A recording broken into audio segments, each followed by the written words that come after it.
Hello বন্ধুরা, welcome back to my channel. আসুন রান্না শিখি। আজকে আমি দই বেগুন বানাবো। তাই বেগুনগুলো কেটে নিয়েছি। দিয়ে বেগুনের মধ্যে এখন নুন, হলুদের গুঁড়ো, সামান্য চিনি, এটা 2 মিনিট আমি মাখিয়ে নেবো। এটা ভালো করে হলুদটা পুরো গায়ে গায়ে করে এটা মেখে নেব।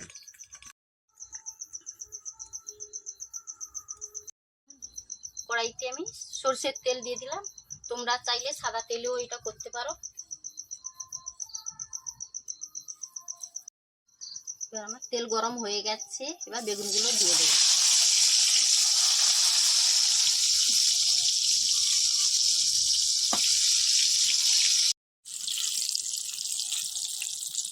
আমাদের বেগুনগুলো ভেজে নিয়েছি। এবার কড়াইতে তেলটা গরম হয়ে গেছে, এর মধ্যে দিয়ে দেবো শুকনো লঙ্কা,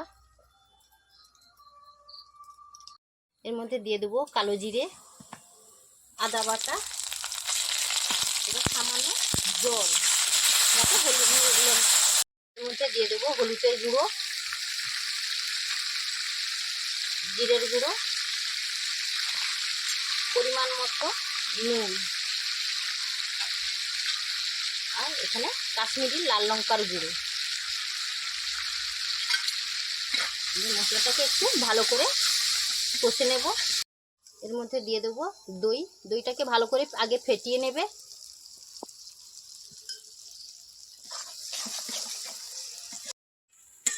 আমাদের দইটা দিয়ে দিয়েছি। এটা পরিমাণ মতো চিনি দিয়ে দেব।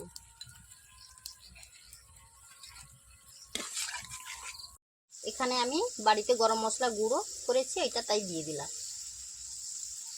আমাদের ঝোলটা ভালোভাবে ফুটছে, এবার দিয়ে দেবো বেগুন ভাজাগুলো।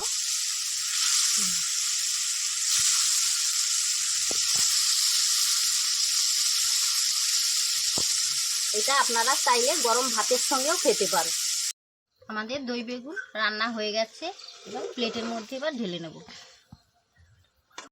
আমাদের দই বেগুন হয়ে গেছে।